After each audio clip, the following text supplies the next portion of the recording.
Assalamualaikum warahmatullahi wabarakatuh. Bismillahirrahmanirrahim. Tabarakalladzi nazzalal furqan ala abdihi liyakuna lil alamina nazira. Allahumma shalli wa sallim ala sayyidina wa maulana Muhammadin wa ala alihi wa sahbihi wa barik wa sallim. Rabbi syrah li sadri wa yassir li amri wahlul 'uqdatam min lisani yafqahu qawli, amma ba'd. Alhamdulillah, kita berjumpa lagi dengan Tahta Channel yang kontennya membahas tentang debat lintas agama, pengajian kitab Al-Quran, hadis, tafsir, fikih, tasawuf, dan juga ada tausiah pendek, dan dilanjutkan dengan tanya jawab seputar Islam, dan yang terakhir adalah video reaksi. Kali ini saya akan mereaksi videonya Effendi Usman, ya, yang mana ada orang mu'allaf murtad, ya, perempuan murtad, lalu dia mencaci maki Ustadz Abdul Somad. Nah, nanti akan saya jelaskan, ya, mana yang benar, mana yang paham, saya atau Effendi Usman tentang Yesus. Itu pun saya akan pakai Bible dan Al-Quran. Ya, mari kita simak dulu, ya, videonya, nanti akan saya luruskan. Assalamualaikum, salam Aki. Aku kabarkan Injil keselamatan. Bapak Ibu kasih Tuhan, ketemu lagi dengan saya Evangelis Avraham Effendi Usman. Bagaimana kabar Bapak Ibu semua? Tentu luar biasa. Saudaraku para pencinta channel Baget, saya mengajak Bapak Ibu semua untuk melihat sebuah cuplikan video, di mana di video ini ada cuplikan Abdul Somad mengenai orang murtad keluar dari agama Islam, hukumnya apa. Dan setelah itu Bapak Ibu, ada seorang muslimah yang keluar dari agama Islam, dan dia menjawab cuplikan video Abdul Somad itu. Langsung saja kita saksikan sama-sama bagaimana video berikut ini. Apa hukumnya orang murtad? Boleh, yang tak boleh murtad dia balik. Jadi masih ada waktu dia 3 ronde lagi. Jadi kalau ada orang yang membunuh dalam Islam, dipancung kepalanya. At-tariku lidinihi al-mufariqu lil jamaah murtad. Mudah-mudahan Allah menyelamatkan anak cucu cicit kita dari murtad. Pantes berani pindah agama. Kalau ada orang tua, insya Allah orang tua menentang. Padahal saya bikin PT itu nggak lagi nyinggung-nyinggung soal agama deh, perasaan. Ingat ya, duniawi itu panah loh. Orang tua, saudara, tetangga, sekalipun kamu gak bisa menyelamatkan saya. Terus apa? Kenapa kamu ikut campur urusan saya? Kenapa saya mengikut Kristus? Karena dialah juru selamat saya, juru selamat manusia. Hanya saja kamu belum mengenal keselamatan dan kebenaran. Lantas, saya harus percaya sama manusia. Oke, saya jawab dulu, ya. Yesus adalah keselamatan, katanya. Orang-orang ini cuma tahu Yesus itu keselamatan, tapi tidak tahu caranya yang diajarkan oleh Yesus. Bukankah semua para nabi itu adalah utusannya Allah? Keselamatan, ya, semuanya memperoleh hidup yang kekal asalkan dia mengakui pertama la ilaha illallah. Jadi kalau ingin selamat, misalnya saya di zamannya Yesus, lalu saya mengatakan, wahai Yesus, bagaimana caranya saya selamat ikut kamu? Pasti Yesus mengatakan, ya, kamu harus mentuhankan Allah tahta, dan harus mengimani aku sebagai utusannya Allah. Ya, itu dalam Yohanes 17 ayat 3.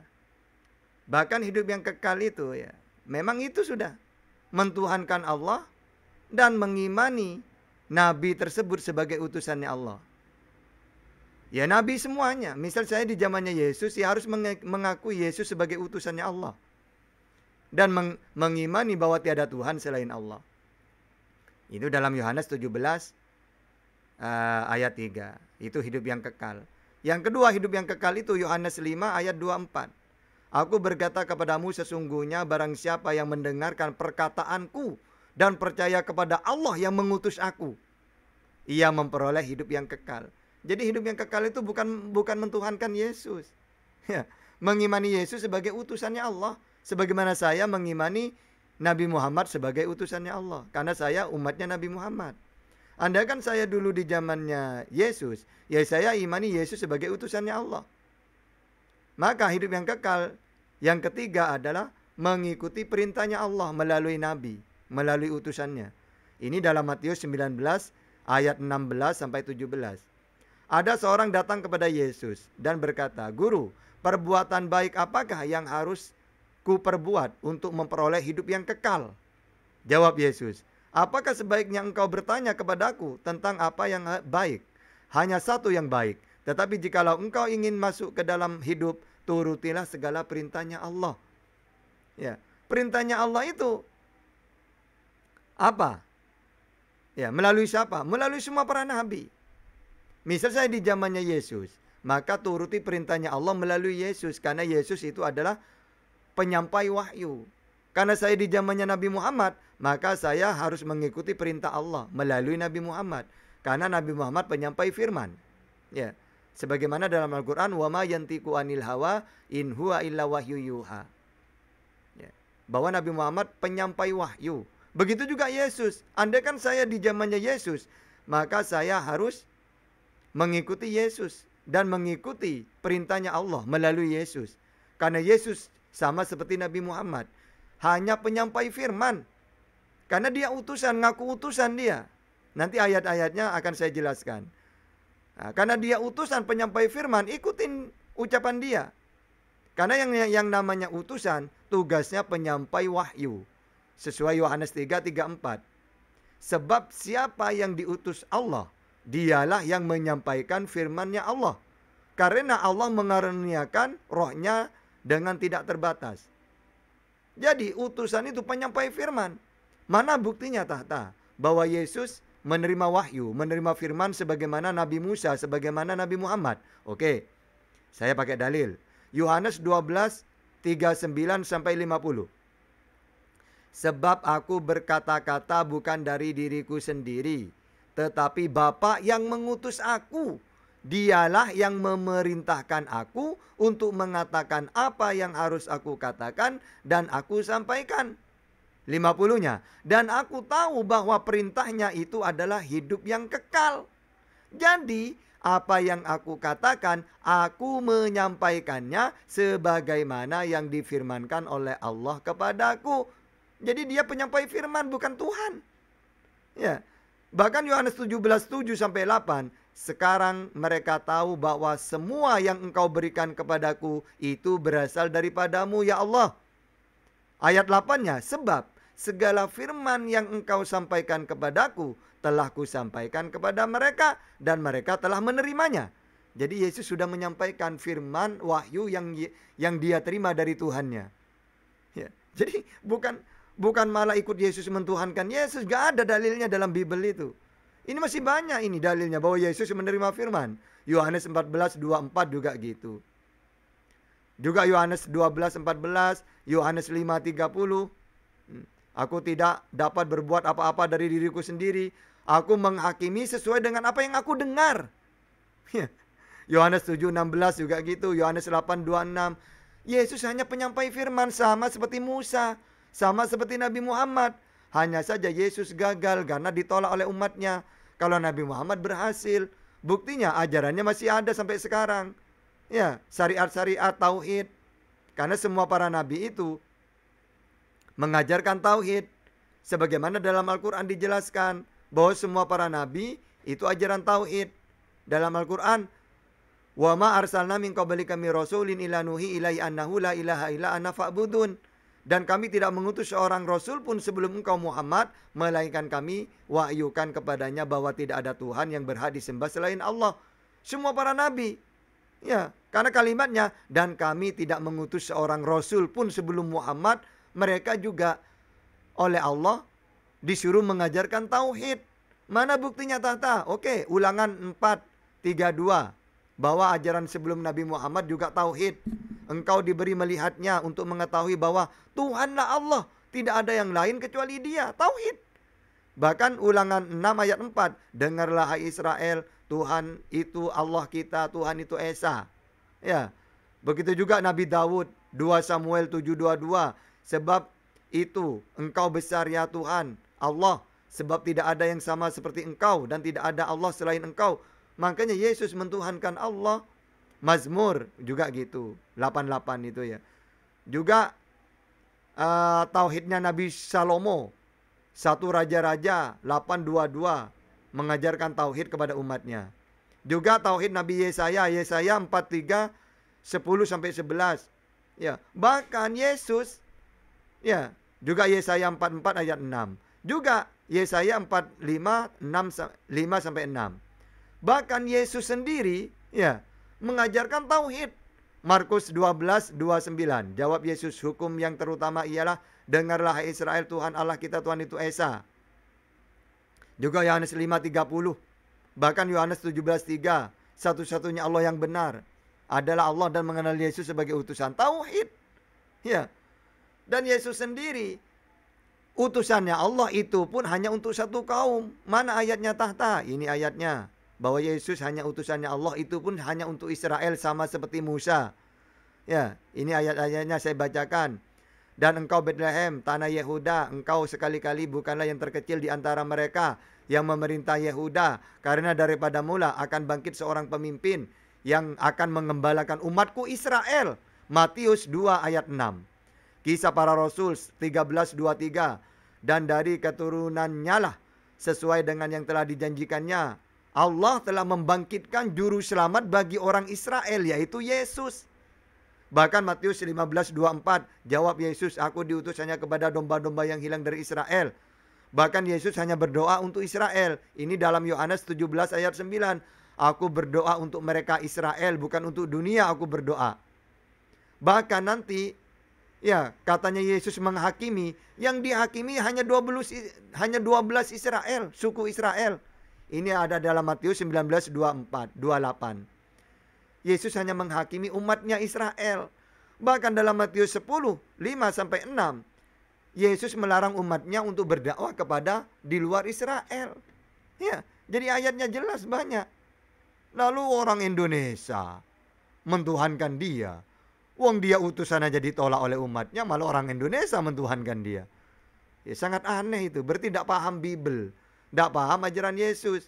Wong Yesus jelas kok menerima wahyu dari Tuhannya. Berarti yang Tuhan adalah Tuhan yang mengutus dirinya. Bukan dirinya yang Tuhan. Udah jelas kok. Saya utusannya Allah, menerima wahyu dari Tuhan sama seperti Nabi Muhammad. Hanya saja Nabi Muhammad untuk seluruh dunia. Kalau Yesus untuk kaum Israel. Hanya saja Nabi Muhammad berhasil. Kitabnya dijaga sampai sekarang, yaitu Al-Quran. Kalau Yesus gak ada. Ya, segala firman yang kau sampaikan kepadaku telah kusampaikan. Karena setelah disampaikan dia ditolak. Tidak ada yang hafal, ya hilang udah. Bahkan udah jelas dia mengaku nabi. Ya, beginilah seorang nabi diterima di mana-mana kecuali tempat tinggalnya. Ini dalam Markus 6 ayat 4. Bahkan masyarakat juga tahu kalau dia seorang nabi dalam Yohanes 6 ayat 14. Lukas 24 ayat 19. Ya, Matius 21 10-11. Orang-orang tahu kalau dia utusannya Allah, seorang nabi. Ya, tiba-tiba orang yang gak tahu apa-apa malah mentuhankan dirinya. Ya, oke lanjut. Nanti saya luruskan pakai Bible. Tentu tidak.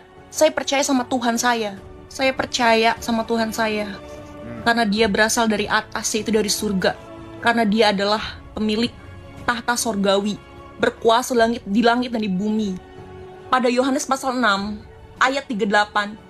Oke, dia Tuhan katanya. Karena apa? Karena dia bukan dari dunia. Dia dari atas, dari surga katanya. Ayat kayak gitu banyak. Mereka juga bukan dari dunia. Coba baca Yohanes 17 ayat 14-17. Aku ini sudah menyampaikan firman-Mu kepada mereka. Seakan-akan dia mengatakan, ya Allah, aku sudah menyampaikan wahyu yang Kau berikan kepadaku kepada mereka. Terus, maka isi dunia benci kepada mereka. Oleh sebab mereka itu bukan daripada dunia. Jadi bukan hanya Yesus, mereka juga bukan dari dunia. Apakah mereka juga Tuhan? Karena sama seperti Yesus, bukan dari dunia. Ayo, mau pakai ayat apa lagi? Nanti saya bantah pakai Bible. Sebab aku telah turun dari sorga bukan untuk melakukan kehendakku, tetapi untuk melakukan kehendak Dia yang telah mengutus aku. Oke, sekarang aku datang dari surga, bukan menurut kehendakku, tapi kehendaknya Bapa yang mengutus aku. Nah sekarang pertanyaannya, Bapa yang Tuhan apa utusan yang Tuhan? Kan Yesus diutus oleh kehendak Bapa. Nah sekarang, yang menjadi Tuhan yang mana? Yang mengutus apa yang diutus? Kan lucu kan? Udah tahu dia utusan, diutus oleh Tuhan, malah utusan yang dituhankan. Dan inilah kehendak Dia yang telah mengutus aku, yaitu supaya dari semua yang telah diberikannya kepadaku jangan ada yang hilang, tetapi supaya aku bangkitkan pada akhir zaman. Sebab inilah kehendak Bapakku, yaitu supaya setiap orang yang melihat Anak dan yang percaya kepadanya beroleh hidup yang kekal. Nah, sekarang tadi hidup yang kekal 3 ayat coba yang saya jelaskan. Hidup yang kekal itu mentuhankan Allah, mengakui Yesus sebagai utusan. Jelas tadi dalilnya itu. Ya, dalam Yohanes 17:3, ya. Kan sudah aku jelaskan semua di situ. Ya, bahwa hidup yang kekal itu tidak ada satu ayat pun yang mentuhankan Yesus. Justru hidup yang kekal di surga itu 3 ayat ini adalah mentuhankan Allah, mengaku Yesus sebagai utusan. Ada di dalam Yohanes 17:3, Yohanes 5:24. Terus Matius 19:16 sampai 17. Jadi hidup yang kekal mentuhankan Allah, mengimani Yesus sebagai utusan. Nah sekarang kamu mengatakan hidup yang kekal mentuhankan Yesus, satu dalil pun tidak mungkin tahu kamu, tidak mungkin nemu dalam Bible. Ayo apa lagi? Supaya aku membangkitkannya pada akhir zaman. Di akhir zaman, Yesus itu akan membangkitkan semua manusia, paham kamu? Dan asal kamu tahu, Yesus adalah Juru selamat manusia dan Dia adalah hakim yang adil. Dia adalah firman Allah. Dia hakim yang adil. Tadi sudah aku jelaskan ya, bahwa yang dihakimi hanya 12 suku Israel, umatnya sendiri yang menerima dia sebagai utusan. Ya. Bahkan sudah saya jelaskan tadi ya, bahwasanya di dalam Matius 19:28 yang dihakimi cuma 12 suku Israel. Itu pun kalau Israel tersebut mengakui dia sebagai utusan, sebagai nabi, bukan sebagai Tuhan. Tidak paham Bible ini orang. Firman yang menjadi manusia. Gak ada. Yesus itu manusia yang menerima firman. Tadi ayatnya berapa puluh sudah kutunjukkan. Apa yang aku sampaikan sesuai dengan apa yang difirmankan oleh Allah kepadaku. Jadi yang benar itu Yesus manusia menerima firman. Bukan firman jadi manusia, gak ada dalilnya itu. Itu tata Yohanes 1 ayat 1. Maksudnya pada mulanya firman. Firman itu bersama-sama dengan Allah. Maksudnya apa? Allah menciptakan dia dengan firman kalimat kun. Ya, kalau permulanya firman kan ucapan. Ucapannya siapa? Ucapannya Allah. Ya udah. Berarti Allah itu adalah Tuhan. Dia menciptakan dengan kalimat kun. Makanya dalam Islam, inna masalah Isa indallah kamasali Adam khalaqahu min turab. Aku menciptakan Isa sama seperti Adam dengan kalimat kun. Tidak paham dia. Ayo apa lagi? Kan kamu siapa? Mau menghakimi saya? Hey. Kamu siapa mengaku pengikut Yesus malah mentuhankan Yesus? Dari mana dalilnya? Hey. Hah?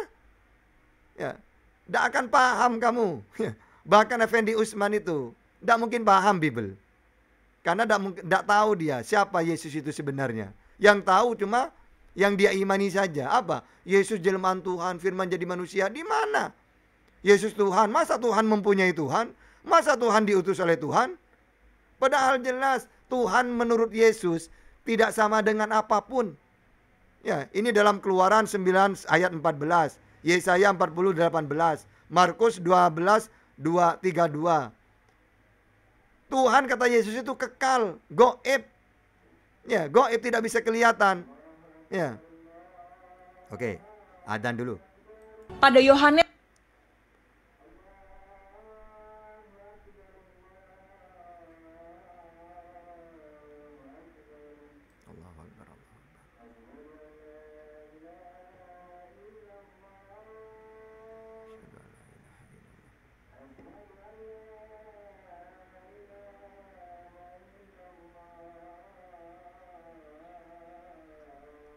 Asyhadu an la ilaha illallah.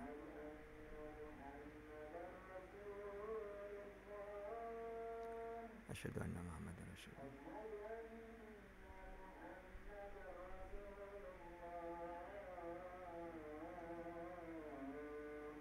Asyhadu anna La haula wala quwwata illa billah.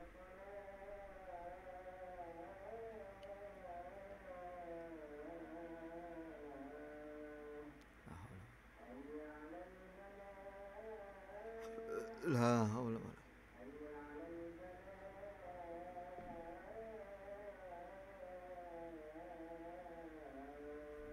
La haula wala quwwata illa billah. Allahu akbar.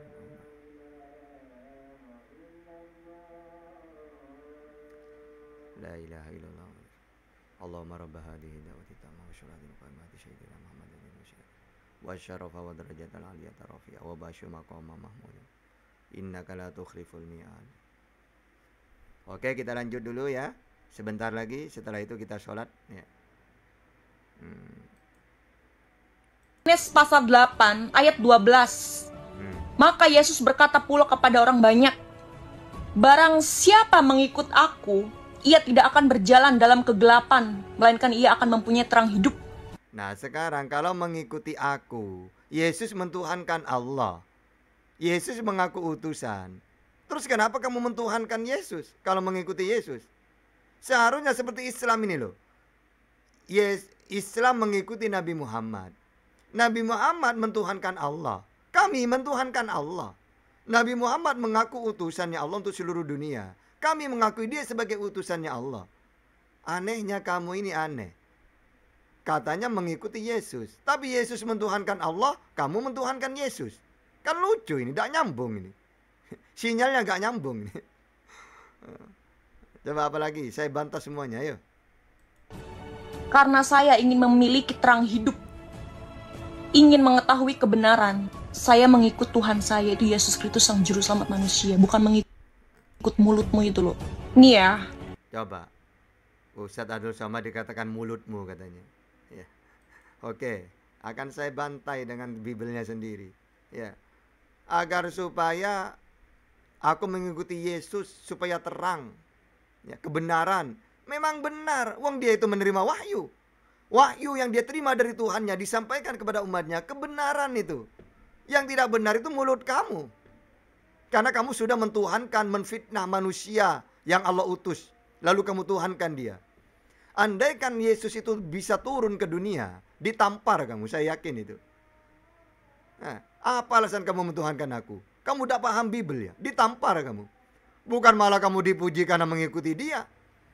Misalnya kamu ditanya, kamu mengikuti aku, menurut kamu aku ini siapa? Kamu itu Tuhan. Saya yakin saya. Ditampar kamu sama Yesus itu. Ya, sana pergi kamu. Saya ini diutus oleh Allah supaya umatku Israel mentuhankan Allah. Malah kamu mentuhankan aku. Ya, berarti penghinaan terbesar kamu ini menghina Yesus kamu. Kalau kami, coba, Tata, Yesus siapa? Loh, kata Yesus, sesuai yang dalil-dalil yang saya jelaskan tadi, dalam Bibel sendiri, dia utusannya Allah. Ya saya imani utusannya Allah untuk Israel. Dalam Al-Quran juga gitu. Wa rasulan ila bani Israel. Dia diutus untuk Israel. Kalau dalam Bibel, sudah aku jelaskan semuanya. Dia utusan dalilnya puluhan. Dia seorang nabi puluhan. Dia penyampai firman dalilnya puluhan. Dia bukan Tuhan puluhan dalilnya. Tapi kamu mentuhankan Yesus, sedikit pun tidak ada dalilnya itu. Jadi yang benar kamu itu bukan pengikut Yesus, tapi penyesat ajaran Yesus. Gitu ya. Ayo lanjut. Kenapa orang Islam pindah ke Kristen, dia akan dibenci? Kamu mau tahu?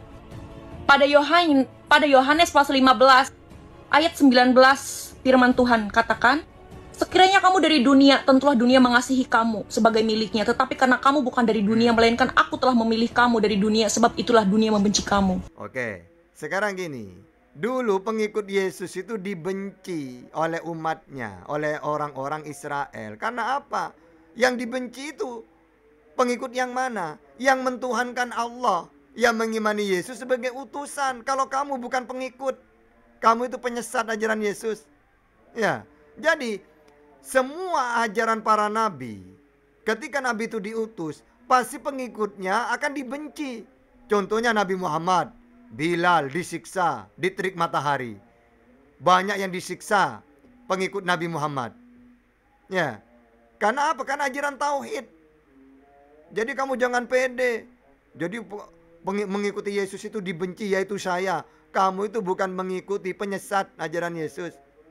Kalau dulu memang dibenci pengikut Yesus, yaitu pengikut yang mentuhankan Allah, mengimani Yesus sebagai utusan. Lalu setelah Yesus tidak ada, malah sekte-sekte sesat-sesat ini yang muncul. Yakubia, Nasturia, yaitu mentuhankan manusia, dianggap seperti dewa-dewa Yesus itu. Gitu ya. Saya milik Tuhan, oke? Saya terima atas kata-kata dari kamu. Kata Tuhan Yesus, kasihilah. Karena dia tidak tahu apa yang dia perbuat. Saya mengasihi kamu dalam nama Tuhan Yesus. Terima. Kamu juga tidak tahu ajaran Yesus, ya. Kamu tidak tahu sama sekali. Ya. Ini loh, Ustadz, siapa ini? Effendi Usman ini suruh debat dengan saya kalau berani. Ayo, siapa Yesus menurut Bible? Ayo, kalau dia berani. Terima kasih, shalom, assalamualaikum. Nah ini. Nah saudaraku semuanya, bagaimana tanggapan kita setelah melihat cuplikan video tadi? Ketika saya mencari di Google, bagaimana hukum bagi orang murtad, di sebuah artikel ditulis Bapak Ibu di republika.co.id, hukuman bagi orang murtad, pedih di dunia, kekal di neraka kelak. Ya, pedih di dunia, kekal di neraka kelak. Tapi saudaraku, saya belum pernah menemukan orang yang keluar dari agama Islam hidupnya sengsara, hidupnya jadi gembel, hidupnya pedih. Kamu tidak tahu ya, kata Yesus, kalau kamu itu ya tidak menjadi seorang miskin, tidak akan menemukan kerajaan surga. Ya, sulit orang kaya masuk surga sebagaimana unta masuk ke dalam jarum. Itulah, sehingga kalau kamu pengikut Yesus, kamu harus miskin. Karena mustahil orang kaya masuk surga sebagaimana unta masuk ke lubang jarum. Ya, jadi harus sengsara memang pengikut para nabi itu, ajaran samawi itu. Makanya kamu tuh tidak usah keluar-keluar, ayo debat kalau berani. Temanya, siapa pengikut Yesus itu? Kita pakai dalil. Seperti apa pengikut Yesus yang sebenarnya? Apakah harus mentuhankan dia? Hidup yang kekal seperti apa? Berani? Tidak mungkin berani lah ya. Orang-orang kayak gini nih ya. Kita umat Islam menguasai Bible kamu. Saya menguasai ajaran Yesus melalui Al-Quran, hadis, Bible. Nah kamu, ayo kalau berani debat. Ya, kita debat baik-baik ya. Oke, saudara-saudaraku, ya, kita sudahin dulu karena apa ya, sudah Isya. Saya mau sholat dulu ya. Kalau ada kata-kata dari kami yang kurang baik, kami minta maaf. Kita akhiri dengan kafaratul majelis. Bismillahirrahmanirrahim. Subhanakallahumma wa bihamdika asyhadu an la ilaha illa anta astaghfiruka wa atubu ilaik. Akhirul kalam. Assalamualaikum warahmatullahi wabarakatuh.